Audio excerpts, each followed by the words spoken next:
The new math teacher didn't look like much when she walked into Crestwood High.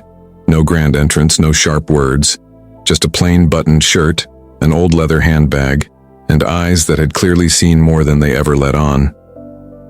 Some kids say she was late. Others say she stood silently at the door for 10 full seconds, staring into that chaotic classroom like it was the edge of a battlefield. And then she walked in, without saying a word. The students didn't respect her. Why would they? In a school like Crestwood, fear was the only currency that worked, and she looked like she had none of it to offer. So Kyle and his boys, Mason, Derek, and Ricky, decided to put on a show. They called it initiation. They thought it'd be funny to drag her out the back door while everyone watched. Laughs, shouts, phones recording. But they didn't know who they were messing with. And in just 60 seconds, every single one of them would be begging for forgiveness. What makes a group of teenage boys humiliate someone they don't even know? What makes a new teacher stand so still while chaos swirls around her, like she's been in worse rooms before? What if you were her? What if you had to walk into that class every day knowing those kids were waiting to tear you apart? Would you have frozen? Would you have fought back? Or would you have taught them a lesson they'd never forget? Before we go deeper into this story, let us know in the comments where you're watching from. We'd love to hear from you. And don't forget to hit that subscribe button so you never miss any of our upcoming videos. Because what happened next in that room didn't just change the students, it changed her. And it changed how the entire town would remember the name Cassandra Miles. Her name was Ms. Cassandra Miles. That's what the school roster said.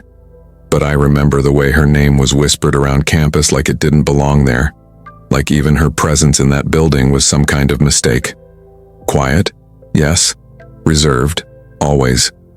But when you really looked, when you saw past those old librarian glasses and the faded blazer that didn't quite fit, there was something in her that didn't line up with the rest of her. Something deep in the eyes. Not fear, not fragility. Just stillness. Heavy, calm stillness. The kind that only comes from living through storms the rest of us can't imagine. The kind you carry when you've already had everything stripped from you. And yet you're still here, still breathing, still standing. That first day, most of us didn't know what we were looking at. But now I realize we were looking at a woman who'd already survived worse than anything that school could throw at her. I remember asking myself, what kind of person walks straight into a place known for breaking teachers and doesn't even flinch? What was she hiding behind that stiff smile and those slow footsteps? Because I swear to you, she walked like someone counting their steps. Measured. Like she was walking across a minefield. Every movement had weight. Every pause meant something. And those boys, they didn't see it. Or maybe they did. Maybe that's why they came at her so hard.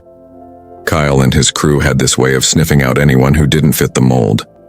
They weren't just kids being kids. No, they had a cruelty to them. Real cruelty. That practiced kind. The kind that knows exactly how to make someone feel small without ever touching them.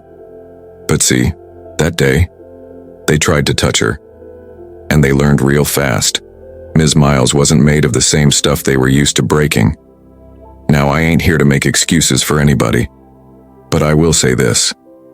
Pain runs deep in a place like Crestwood. It's the kind of school where you can hear the pain echo through the hallways if you listen close enough. Teachers quitting mid-semester. Kids showing up hungry. Boys like Kyle grow up seeing too much too early.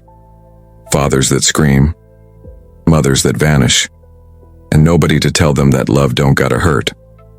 So they come to school and wear their pain like armor, turning anyone soft into target practice. But even knowing all that, I still can't justify what they did to her.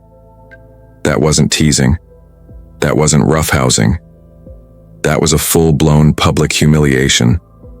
And what they didn't know was that they just picked a fight with a woman who'd already been humiliated by life and had nothing left to lose. I'll never forget the look on Kyle's face when she didn't scream, when she didn't yank her arm back or plead with the principal like the others had. She just stared at him, calm, still, like she was staring straight through the noise. And then something shifted in that room. something I didn't understand until much later. It was like she stopped seeing a classroom and started seeing something else. A memory, maybe. A place where she'd had to survive before. A place where weakness had gotten people killed. So who was Cassandra Miles, really? We started digging, quietly, asking around. One of the janitors, old man Calvin, said he recognized her. Swore she used to be in the military. Said she wasn't just a soldier. She trained soldiers. Taught them how to stay alive in close quarters. And suddenly the way she moved made sense. The silence. The awareness. The way her eyes scanned every corner of that classroom like she was clocking exits. She wasn't scared of those boys. She was watching them, studying them, waiting. But that only answers one part of the question. There's still this one that haunts me. What kind of life do you have to live to carry that much strength behind so much silence? And then there's the question that hurts the most. What happens when someone like that decides they're done being tested? They thought she'd break. They wanted to laugh while they dragged her out. But it didn't go the way they planned. And I need you to sit with this for a second, because it matters. It matters that nobody helped her. It matters that every kid in that room, including me, just sat there watching with our mouths half open, waiting to see what she'd do. Not one of us got up. Not one of us said stop. So when people talk about how those boys ended up on their knees, I need you to remember, we were all part of that moment. We all chose silence, just like she did. But unlike us, she didn't stay silent for long. Now let me ask you this. How would you have felt standing in her shoes? New in town, new in a hostile school, surrounded by kids half your age and twice as cruel. Would you have snapped? Would you have cried? Or would you have shown them something they couldn't forget even if they tried? And more than that, how do you feel about the people who watched and did nothing? Because I carry that guilt. And I know I ain't the only one. This ain't just a story about a teacher getting even.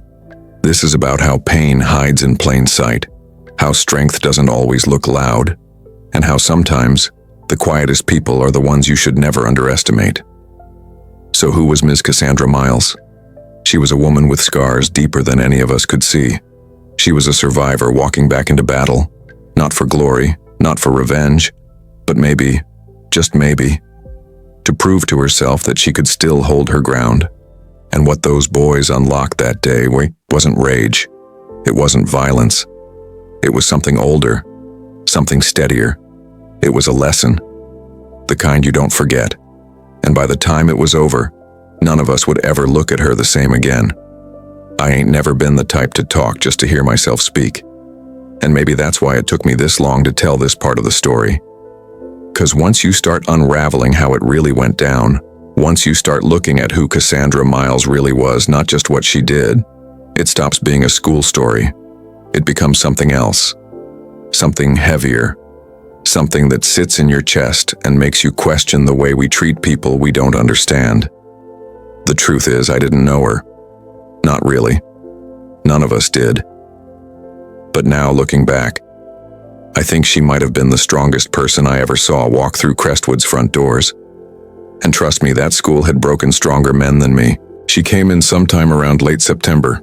Fall hadn't fully settled in, but the mornings were cold enough to remind you change was coming. I remember the wind on the blacktop, leaves spinning in tight little circles like they were looking for a way out. That first Monday, Ms. Miles walked up the front steps like she'd done it 1,000 times before, but not at Crestwood, somewhere else, somewhere more dangerous. You could see it in her stride, not rushed, not cautious, just present. Fully present, like every step was accounted for. And she didn't wear what most teachers wore either, none of that bright Pinterest-looking stuff. She kept it simple. Long sleeves, neutral colors, hair tied back tight. Always the same old leather bag hanging off her shoulder. No rings, no pictures on her desk, no small talk in the lounge. And when she spoke, it was low and firm, like she didn't need to raise her voice to be heard. And still, they tested her. Room 3B had a reputation. Folks called it the graveyard behind closed doors. You got sent there, it usually meant one of two things. Either you were green and the principal didn't think you'd last more than a month, or you'd messed up bad enough somewhere else that this was your last shot. It sat at the far end of the east wing, windows half cracked, radiator that hissed like it was alive, graffiti scratched into every desk like old war stories. That room ate teachers alive. I seen good folks leave that class with their hands shaking. I seen one woman cry in the parking lot before quitting by text. And I'll admit it. Part of me figured Ms. Miles would be next, but what I didn't understand back then was that 3B wasn't the hardest room she'd ever stood in. Somebody said she came from Chicago. Another person said Detroit. Nobody really knew. But one afternoon, while I was in the office filing papers for detention, I saw something on her personnel form I wasn't supposed to. Prior service, Army, 10 years, discharged with honors. Then I saw the stamp, combat instructor. That sat heavy on me, real heavy, because suddenly I remembered the way she grabbed Kyle's arm that day, fast, firm, like she wasn't guessing, like she'd done it before, maybe in places where the stakes were a whole lot higher than some punk kid acting tough. I remember my hands getting clammy just thinking about it, and it made sense. The posture, the control, the way she moved through chaos like it didn't even touch her. She wasn't just calm, she was conditioned. You don't get that kind of stillness from yoga. You earn it, and it comes at a cost. Later I'd find out she left the service after an incident she never talked about. Some said it involved a training exercise gone wrong. Others whispered about a convoy ambush where she had to make a decision most folks couldn't live with. All I know is, after that, she disappeared, left the city, changed her number, started over. And where does somebody like that end up? Crestwood, Pennsylvania. Population just under 6,000, a place where nothing happens until it does, and when it does, it echoes for years. Now let me tell you about the boys. Kyle Holloway was the type of kid who walked like the hallway owed him something. Quarterback, rich dad, loud voice. You couldn't tell him nothing. He'd been running things since middle school, mostly because no one ever stood in his way long enough to slow him down. Mason was the laugh behind the punchline, the kind of kid who never came up with the joke, just laughed loudest to stay on Kyle's good side. Derek was bigger than the rest. Didn't talk much, didn't need to. He followed Kyle like a shadow. And Ricky? Ricky was the youngest of the group. Sophomore. New transfer. Always nervous, always filming, trying to belong. He didn't have Kyle's swagger, but he wanted it. And that made him dangerous in a different way. They hunted weakness. Not with fists most of the time, but with words, rumors, isolation. And when Ms. Miles showed up looking like she didn't belong, they set their sights on her. Maybe it was her quiet, maybe it was her age, maybe it was just boredom. But they made her their target before she even spoke a full sentence in class. Paper balls, whispers, calling her Mommy Miles under their breath, waiting for her to snap. But she never did. That just made them go harder. And I swear to you, I could feel it building every day. That tension. The way she'd walk in and scan the room, take attendance with a face that never gave away what she was thinking. The way Kyle would lean back in his chair like he was daring her to check him. It was like watching a spark inch closer to gasoline. Everybody knew something was about to happen, but nobody knew what. Then came the day they tried to drag her. No one saw it coming that fast. One moment she was writing an equation on the board. The next, Kyle was behind her, motioning for the others. They didn't expect resistance. They expected to lift her out, get a laugh, maybe record it, post it. Just another viral teacher moment. But that ain't what happened. Her bag hit the floor first. Then Derek's knee buckled. Mason went down trying to pull Ricky back. And Kyle, he didn't even realize he'd been flipped until he hit the tiles. All of it happened in less than a minute. Less than a minute. And everything changed. I still don't know how she did it. How she kept her breath steady. How she stayed so calm. But when she stood over them, didn't say a word. Just looked down with those same still eyes. I swear to God, it felt like the whole school went quiet. Like even the building knew something sacred had just happened. Not violence, not vengeance, but balance. And after that, the rumors started. About who she used to be. About what she was capable of. Some kids were scared. Others were in awe. But no one ever messed with her again. Not because she fought back, but because we all finally saw her. I remember that morning down to the sound the radiator made when she walked in. It was this old groaning hiss like the building itself was warning her. Cold outside. That dry kind of cold that cracks your lips and makes your breath feel thick. Inside that classroom? It was colder in a different way. You could feel it in the way eyes shifted when she entered. The way voices dropped low. Not from respect, but from planning. From spite. The room felt like it was holding its breath, waiting for her to trip. And she didn't trip. She just walked in slow, steady, put her old leather briefcase on the desk, like it weighed more than it should have. Like she was putting down a part of herself she didn't want to carry anymore. And then she picked up the chalk, didn't say a word, didn't introduce herself, and started writing the date on the board. Her handwriting was small and tight, like she didn't want to take up more space than necessary. That's when Kyle scoffed under his breath, just loud enough for the room to catch it. Now you gotta understand something about Kyle. He didn't just run his mouth. He ran the entire energy of that room.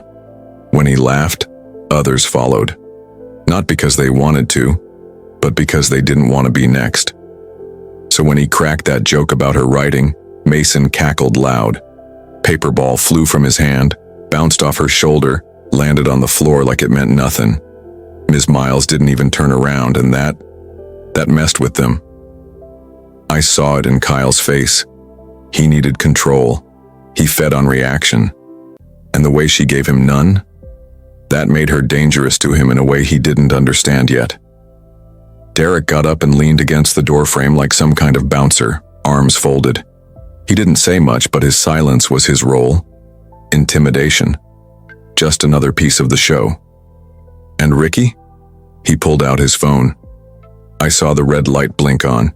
He whispered, "Yo, we about to drag this one out of here for real." Like it was a game. Like she was a prop. They were filming her, not for notes, not for help, but to post, to laugh, to humiliate. And all that happened in seconds. No teacher watching, no backup. Just her and them. They surrounded her. Close. Too close. Like wolves testing how much bite she had. Kyle reached first, 2 fingers on her arm, light at first like he was daring her to react. And I swear, time didn't just slow down. It fractured. And then, she moved. It wasn't a flinch. It wasn't a panic. It was practiced. Clean. Like her body remembered something her face never showed. Her feet shifted. One arm grabbed Kyle's wrist, the other pressed his shoulder down, and in a blink, he was on the floor. Hard. I heard the breath leave his body. Heard it. His eyes were wide, like he didn't know if he was hurt or dreaming. Before Mason could react, she caught his elbow mid-motion and used his own momentum against him. Derek stepped forward. Big mistake. She sidestepped, planted, used his weight, and flipped him flat. Ricky dropped his phone and backed into the desk so hard he knocked over a chair. And still, no yelling, no screaming, no cussing. She just stood there, breathing steady, looking down at the 4 of them like she hadn't done a single thing wrong. Like this wasn't revenge, like it was just math. A simple equation. That room, silent. You could hear the fluorescent lights buzzing overhead. You could hear someone's pencil drop from across the room. And me? I couldn't move. I sat frozen at my desk, hand still midair, heart thudding in my chest like it wanted to jump out and run. I wasn't scared of her. I was scared of what I hadn't seen coming.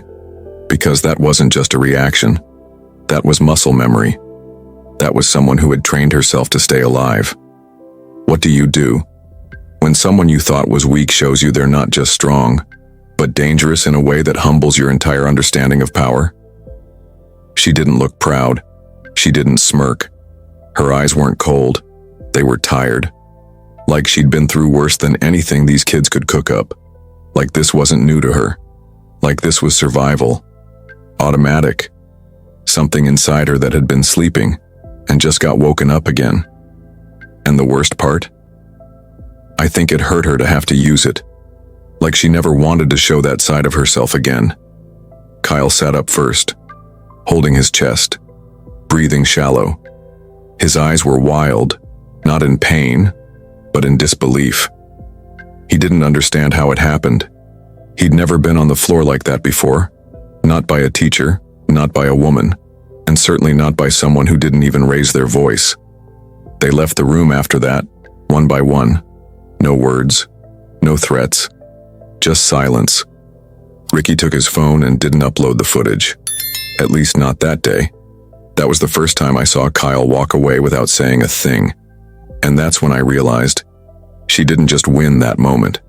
She shattered something in them, something built on ego and image. She exposed it, took it apart in front of everyone, with no blood, no curse words, just control. But you want to know what really shook me? It wasn't what she did. It was what she didn't do. She didn't call the office. She didn't write them up. She didn't demand punishment. She just picked up her chalk, fixed the problem on the board, and kept teaching like nothing happened. That shook me more than anything else, because it made me ask, how much has this woman already endured, that this felt normal? How many rooms has she had to command, not because she wanted to, but because she had no choice? And what kind of life molds a person like that? I carried that question with me for weeks. It started with a shaky video, less than 30 seconds long, blurry, poor lighting, but it spread like wildfire. Ricky didn't mean for it to go viral, at least that's what he told folks later.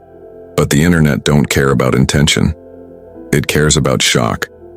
And when the world saw a grown woman flipping 4 boys flat on a high school floor without breaking a sweat, it didn't stay local. It was all over Facebook by sundown, TikTok by morning. Memes, edits, reactions. Teacher goes full ninja, they called it. Some laughed, some clapped. Others, mostly parents, demanded to know what the hell was going on at Crestwood High. I remember walking into school 2 days later, and the parking lot looked like a press conference. SUVs lined up with out-of-state plates, mothers gripping purses like weapons, fathers pacing, faces red, whispering words that didn't sound like concern but control. They wanted answers, wanted someone to blame, and they weren't looking at Kyle, or Mason, or Derek, or Ricky. All eyes turned on Ms. Cassandra Miles, the quiet woman in room 3B, the one who hadn't said a single word to defend herself. She got called down to the principal's office that morning. I was outside filing the late slips, and I saw her walk in. Still calm, still silent. But something in her looked different. Not fear, not shame, just tired. Like someone who'd already lived through the consequences before they even arrived. She sat inside that office for almost an hour. Folks thought maybe she was in there fighting for her job, pleading her case. But later I found out she barely spoke, said her side once, short, direct, then sat there, quiet. And that's when someone, nobody knows who, ran her name through a national database. The search result changed everything. Cassandra J. Miles, former staff sergeant, U.S. Army, 2 tours in Afghanistan, combat instructor, honorable discharge, over a dozen service medals, one of the few women assigned to a forward operations unit in Kandahar, a trainer for urban close quarters tactics, certified in restraint, de-escalation, survival. Suddenly, the video didn't look like an assault. It looked like a demonstration. It looked like someone using the least amount of force possible to stop something from going too far. But the part that shook me, the part that made my throat close up when I read it, was buried deep in the records. It was marked in vague language. Friendly fire incident, civilian casualty, subject withdrawn from active duty post-incident, reassignment denied, early discharge approved. That's all it said. But those words, they painted a picture, a child, caught in the crossfire, a moment that broke her in a way bullets never could. She never spoke of it, not once. But now it was everywhere. The news picked it up. Reporters started calling the district office. Some praised her. Others called her unstable, said she didn't belong in a classroom, that her presence was a trigger waiting to happen. The school board held an emergency session behind closed doors. They whispered about suspending her, not because of what she did, but because of how it looked, how it might affect enrollment, the image of the school. You know how it goes. But outside, the story was shifting, because for every complaint, 10 more messages came flooding in. Comments, emails, hashtags. People from all across the country started sharing their own stories. Teachers who had been bullied out of classrooms. Veterans trying to rebuild their lives in silence. Parents whose children had been tormented while the system looked the other way. And they all said the same thing. Ms. Miles did what the system refused to do. She protected herself without violence. She stood her ground without breaking the law.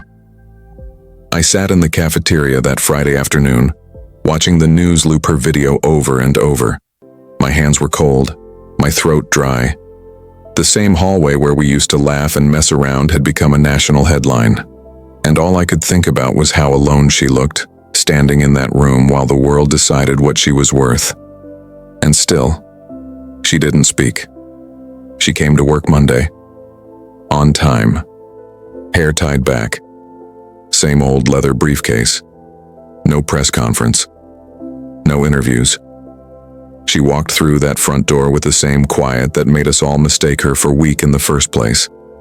And when she passed by Kyle and the boys, none of them could meet her eyes. Not out of shame. Not really. Out of understanding. 'Cause when someone looks you in the face after you tried to break them, and you know in your soul that they could have destroyed you but didn't, that stays with you. That carves into your memory like stone. The school board voted to place her on temporary leave. Said it was for her safety. But we all knew better. They were trying to get ahead of the backlash. That's when the petition started. Hundreds of names, then thousands. Bring back Ms. Miles. Hashtags. Interviews with former soldiers backing her up. Kids in her class who used to clown her now speaking up in defense. Even a few parents who had first demanded her removal started changing their tune. And all the while, she said nothing. But what hit me hardest was what happened the day after she was told not to come back. I came into room 3B during lunch. I don't even know why. Just felt like I needed to be there. Her desk was empty, chalkboard clean. But taped to the front of her desk was a single photo. An old, worn-out picture of her in uniform, standing next to 3 Afghan girls in school uniforms, smiling. She had her arm around the smallest one. That girl couldn't have been more than 8, and written on the back, in neat handwriting, "What we survive should never turn into silence." I stared at that photo until the bell rang. Let me ask you something. How would you feel if your whole life was boiled down to a headline? If every scar you carried was turned into a reason why you didn't belong? And still, you kept showing up. Would you be able to keep your head high? Could you keep walking forward knowing the world was split on whether you should be allowed to keep teaching? Just because you protected yourself? That's where Ms. Miles stood. Between silence and survival. And she chose to survive out loud. I remember the day Kyle's father came storming through those front doors like he owned the whole damn building. Man had the kind of presence that made silence follow behind him like a shadow. Pressed suit, jaw clenched, eyes looking for a fight. The air changed when he walked in. Got tight, like something about to snap. He marched straight to the front office, slammed his briefcase down, and told the secretary he was going to make sure Ms. Miles never taught again. Said what happened to his boy was unacceptable. Said he was calling a lawyer. Said heads were gonna roll. But what he didn't expect was his son refusing to back him up. That moment hit harder than anything else. Not because Kyle stood up to his father, but because of what he said when he did. It was in a meeting later that week, cameras rolling, school board sitting in a line like statues. reporters outside the window holding up microphones. I was there. I sat in the back, heart beating like a drum. Kyle looked different that day, quieter. His shoulders weren't puffed out like they used to be. His voice shook when he spoke. He said she didn't hurt me. She woke me up. Said he'd been heading down the same path his brother went down. That stopped everybody cold. His brother. That name hadn't been spoken in those halls for years. Folks had forgotten or tried to, but I hadn't. I remembered what happened back then. His brother had been the same kind of kid. Loud, cocky, thought the world revolved around him. Except he didn't stop at words. He bullied a girl so bad she dropped out of school. Nobody listened to her. Nobody protected her. And a year later, she took her own life. The town swept it under the rug, said it was complicated, said she was troubled. But we knew. We all knew. Her name was Layla Thompson, soft-spoken, bright, wore cardigans her grandma knitted, sat in the front row, always early. She just wanted to feel safe, and we failed her. I failed her.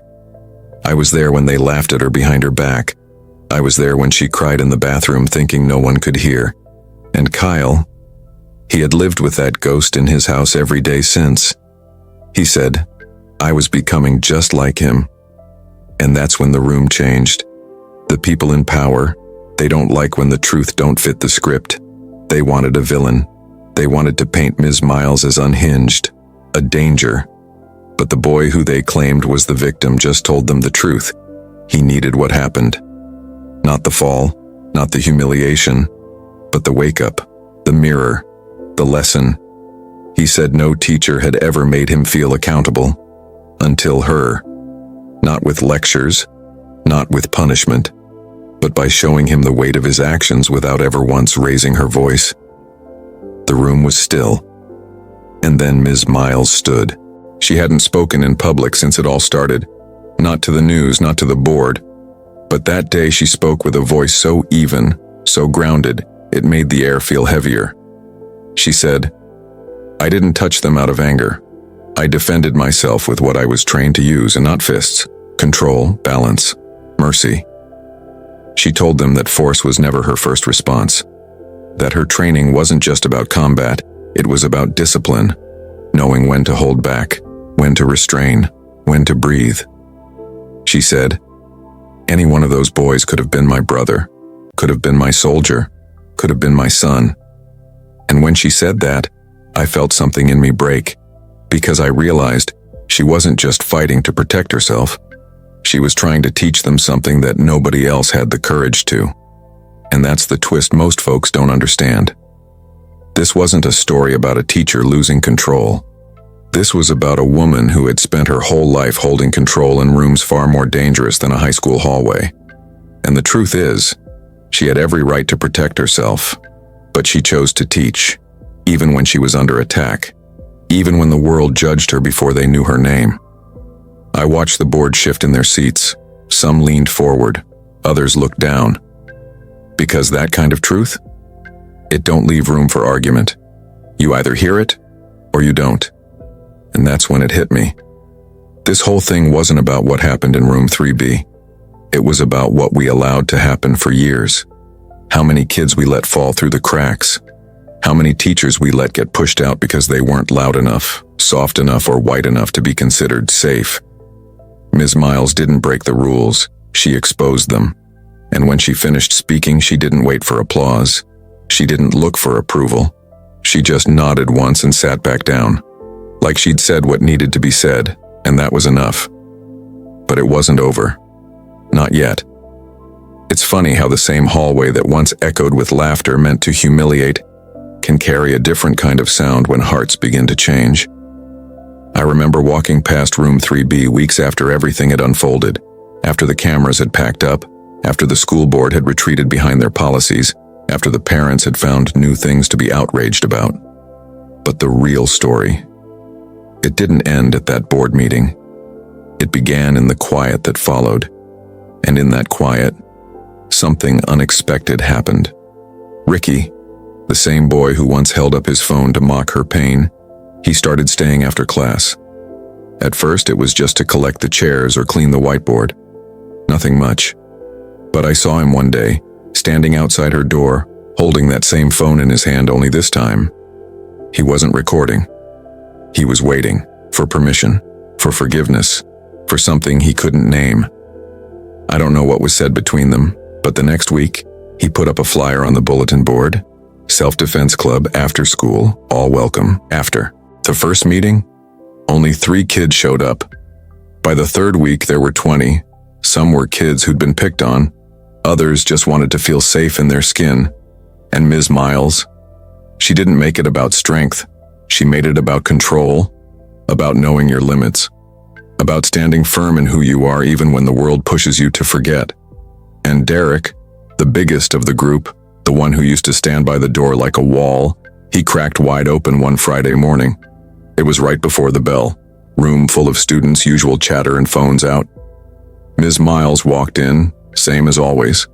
Calm, steady, and out of nowhere Derek stood up. His voice shook, his hands trembled. He said sorry in front of everyone. Not the quick throwaway kind, the real kind. The kind that digs its way up from shame and lands like truth. And then, he cried. This boy who never even blinked when he knocked over desks, this boy who once laughed at other people's pain, he cried. Said he never thought she was a person with pain of her own. Said he was sorry for trying to break something he didn't understand. He looked at her like a man finally seeing the cost of his choices. And Ms. Miles? She didn't say much, just put her hand over her heart and nodded. That nod said more than words ever could. What struck me the most, though, wasn't just the healing. It was how the school changed around her. Student council had been dead for years. Nobody trusted each other enough to lead. But Ricky brought it back. Said Ms. Miles inspired him. Said if she could stand in front of all that pressure and never lose who she was, maybe the rest of them could try to be better too. And they did, bit by bit, one hallway at a time. Teachers stayed longer. Fights dropped. Respect started to mean something again. And then came the ceremony, end of the year. School gym packed with students, parents, faculty. A little stage, bad lighting, folding chairs. But the energy in that room, it felt like something sacred. Like everybody came not to applaud, but to say thank you. The student council stood up there, handpicked by their classmates, and called her name. Ms. Cassandra Miles, for strength through silence, for grace under fire, for reminding us who we are when the world tries to make us forget. She walked up slow, no speech in her hand, no fancy dress, just her, the woman we all misjudged, the woman who chose restraint when the world expected rage, the woman who taught us that surviving wasn't just about walking away, it was about walking forward. And that's when it happened. She took the plaque in her hands, looked at the crowd of young faces, and smiled. Not just a polite one, not the kind you force when someone takes your photo, but a real smile, the kind that pulls from deep inside, the kind that had been buried under years of pain, of war, of silence. And for the first time in 17 years, Ms. Cassandra Miles smiled in public. It didn't solve everything. Some scars don't fade. Some systems don't change overnight. But for that moment, we saw what healing could look like. We saw what it meant to face your past, carry it, and still make space for others. She wasn't just a teacher. She was proof that survival can turn into leadership. That grace, even when unspoken, can echo louder than violence. And I still ask myself, what would have happened if she hadn't been there that day? If someone else had walked through that door with fear instead of peace? How many more Laylas would we have lost? How many more boys would have gone down the wrong road, thinking nobody could stop them?